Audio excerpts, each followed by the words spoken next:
ನಮಸ್ಕಾರ. ಜಿನಿ ನ್ಯೂಸ್ ವೀಕ್ಷಕರಿಗೆ ಸ್ವಾಗತ. ಬೆಂಗಳೂರು ನೂತನ ಪೊಲೀಸ್ ಕಮಿಷನರ್ ಸೀಮಂತ್ ಕುಮಾರ್ ಸಿಂಗ್ ಭಾನುವಾರ ಅಧಿಕಾರಿಗಳ ಸರಣಿ ಸಭೆ ನಡೆಸಿದ್ದಾರೆ.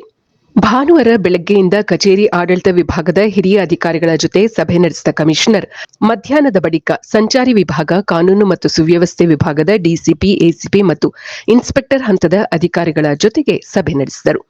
ಸಭೆಯಲ್ಲಿ ರಿಯಲ್ ಎಸ್ಟೇಟ್ ರೌಡಿ ಶೀಟರ್ಗಳು, ಕಾನೂನು ಬಾಹಿರ ಚಟುವಟಿಕೆಗಳ ಬಗ್ಗೆ, ಸೈಬರ್ ವಂಚಕರು, ಮಾದಕ ವಸ್ತು ಮಾರಾಟಗಾರರು ಈ ಎಲ್ಲ ವಿಷಯಗಳ ಬಗ್ಗೆ ಚರ್ಚೆ ನಡೆಸಲಾಯಿತು. ಜೊತೆಗೆ ರಿಯಲ್ ಎಸ್ಟೇಟ್ ಏಜೆಂಟ್ ರೀತಿ ಕೆಲಸ ಮಾಡಿದರೆ ಅಧಿಕಾರಿಗಳ ವಿರುದ್ಧ ಕಠಿಣ ಕ್ರಮ ಕೈಗೊಳ್ಳಲಾಗುವುದು ಎಂದು ನೂತನ ಕಮಿಷನರ್ ಎಚ್ಚರಿಕೆ ನೀಡಿದರು. ನಂತರ ಮಾಧ್ಯಮಗಳ ಜೊತೆಗೆ ಮಾತನಾಡಿದ ಸೀಮಂತ್ ಕುಮಾರ್ ಸಿಂಗ್, ರೌಡಿ, ಮಟ್ಕಾ, ಬೆಟ್ಟಿಂಗ್, ಮಾದಕ ವಸ್ತು ಮಾರಾಟ ನಿಯಂತ್ರಿಸಲು ಸೂಚಿಸಲಾಗಿದೆ. ಪೊಲೀಸರಿಗೆ ಸಾರ್ವಜನಿಕರ ಜೊತೆಗೆ ಉತ್ತಮ ಸಂಬಂಧ ಇರಬೇಕು.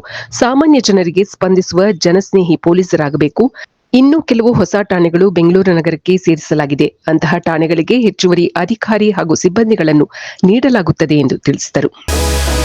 ಕೇರಳದ ರಾಜಧಾನಿ ತಿರುವನಂತಪುರದಲ್ಲಿರುವ ಪ್ರಸಿದ್ಧ ಶ್ರೀ ಅನಂತ ಪದ್ಮನಾಭ ಸ್ವಾಮಿ ದೇವಾಲಯದಲ್ಲಿ 270 ವರ್ಷಗಳ ಬಳಿಕ ಮಹಾಕುಂಭಾಭಿಷೇಕ ಭಾನುವಾರ ನೆರವೇರಿದೆ. ನೂರಾರು ಭಕ್ತರು ಈ ಕ್ಷಣಕ್ಕೆ ಸಾಕ್ಷಿಯಾಗಿದ್ದಾರೆ. ಈ ಪ್ರಾಚೀನ ದೇಗುಲದ ನವೀಕರಣ ಕಾರ್ಯ ಇತ್ತೀಚೆಗೆ ಮುಕ್ತಾಯವಾಗಿತ್ತು. ವಿಗ್ರಹದ ಪುನರ್ ಪ್ರತಿಷ್ಠಾಪನೆ ಮತ್ತು ತಿರುವಂಬಾಡಿ ಕೃಷ್ಣ ದೇವಾಲಯದಲ್ಲಿ ಅಷ್ಟಬಂಧ ಕಳಶಗಳ ಲೋಕಾರ್ಪಣೆ ಬೆಳಗ್ಗೆ ನಡೆಯಿತು ಎಂದು ದೇವಾಲಯದ ಮೂಲಗಳು ತಿಳಿಸಿವೆ. ಭಾನುವಾರ ಬೆಳಗ್ಗೆ 7:40 8:40 ನಡುವಿನ ಶುಭ ಸಮಯದಲ್ಲಿ ಅರ್ಚಕರು ಧಾರ್ಮಿಕ ವಿಧಿಗಳನ್ನು ನೆರವೇರಿಸಿದರು ಎಂದು ವರದಿಯಾಗಿದೆ. ತಿರುವಾಂಕೂರು ರಾಜಮನೆತನದ ಪ್ರಸ್ತುತ ಮುಖ್ಯಸ್ಥ ಮೂಲಂ ತಿರುನಾಳು ರಾಮವರ್ಮ ಅವರು ದೇವಾಲಯದಲ್ಲಿ ಪ್ರಾರ್ಥನೆ ಸಲ್ಲಿಸಿದ ನಂತರ ಧಾರ್ಮಿಕ ವಿಧಿವಿಧಾನಗಳು ಪ್ರಾರಂಭವಾದವು. ವರ್ಮ ಮತ್ತು ಇತರ ರಾಜಮನೆತನದ ಸದಸ್ಯರ ಸಮ್ಮುಖದಲ್ಲಿ ತಂತ್ರಿ ಮೊದಲು ತಿರುವಂಬಾಡಿ ದೇವಾಲಯದಿಂದ ಅಷ್ಟಬಂಧ ಕಳಶವನ್ನು ನೆರವೇರಿಸಿದರು. ನಂತರ ವಿಗ್ರಹದ ಪುನರ್ ಪ್ರತಿಷ್ಠಾಪನೆ ಬೆಳಗ್ಗೆ 8 ಗಂಟೆಗೆ ನಡೆಯಿತು ಎಂದು ದೇವಾಲಯದ ಮೂಲಗಳು ತಿಳಿಸಿವೆ. ಈಗ ನವೀಕರಿಸಿ ಪುನಃ ಸ್ಥಾಪಿಸಲಾದ ವಿಗ್ರಹವು ಸುಮಾರು 300 ವರ್ಷಗಳಷ್ಟು ಹಳೆಯದಾಗಿದ್ದು ಕಟು ಸರ್ಕಾರಿ ಯೋಗದಲ್ಲಿ ನಿರ್ಮಿಸಲಾಗಿದೆ. ಕೇರಳದ ರಾಜ್ಯಪಾಲ ವಿಶ್ವನಾಥ ರಾಜೇಂದ್ರ ಅರ್ಲೇಕರ್ ಅವರು ಈ ಅಪರೂಪದ ಆಚರಣೆಯನ್ನು ವೀಕ್ಷಿಸಲು ದೇವಾಲಯದಲ್ಲಿ ಹಾಜರಿದ್ದರು. ಮಹಾಕುಂಭಾಭಿಷೇಕಕ್ಕೂ ಮೊದಲು ಕಳೆದ ವಾರ ಆಚಾರ್ಯ ವಾರುಣಂ, ಪ್ರಸಾದ ಶುದ್ಧಿ, ಧಾರ, ಕಳಶಂ ಮತ್ತು ಇತರ ಆಚರಣೆಗಳನ್ನು ದೇವಾಲಯದಲ್ಲಿ ನಡೆಸಲಾಯಿತು. ಮಹಾಕುಂಭಾಭಿಷೇಕದ ಉದ್ದೇಶವು ಆಧ್ಯಾತ್ಮಿಕ ಶಕ್ತಿಯನ್ನು ಬಲಪಡಿಸುವುದು ಮತ್ತು ದೇವಾಲಯದ ಪಾವಿತ್ರ್ಯವನ್ನು ಪುನರ್ಜೀವನಗೊಳಿಸುವುದು ಎಂದು ದೇವಾಲಯದ ಅಧಿಕಾರಿಗಳು ತಿಳಿಸಿದ್ದಾರೆ.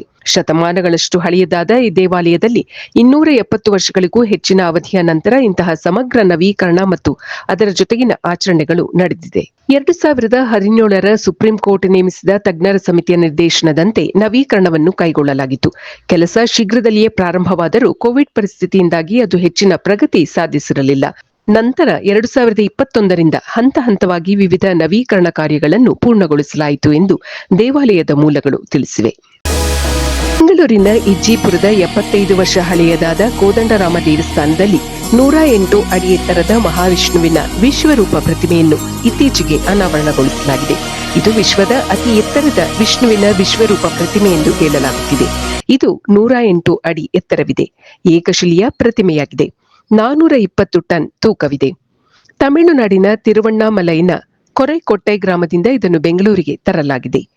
2014ರಲ್ಲಿ ಈ ಬೃಹತ್ ಮೂರ್ತಿಯನ್ನು ನಿರ್ಮಿಸಲು ದೇವಸ್ಥಾನದ ಟ್ರಸ್ಟ್ ತೀರ್ಮಾನಿಸಿತ್ತು. ಈ ಪ್ರತಿಮೆಯು ಮಹಾವಿಷ್ಣುವಿನ ವಿಶ್ವರೂಪವನ್ನು ಪ್ರತಿನಿಧಿಸುತ್ತದೆ.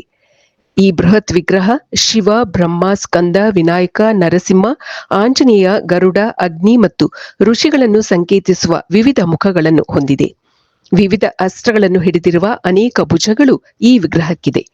ವಿಗ್ರಹವನ್ನು ತಲುಪಲು 1008 ಮೆಟ್ಟಿಲುಗಳನ್ನು ನಿರ್ಮಿಸಿದ್ದು, ಪ್ರತಿಯೊಂದು ಮೆಟ್ಟಿಲುಗಳ ಮೇಲೆ ವಿಷ್ಣು ಸಹಸ್ರನಾಮವನ್ನು ಅರ್ಥ ಸಮೇತ ಕೆತ್ತಲಾಗಿದೆ.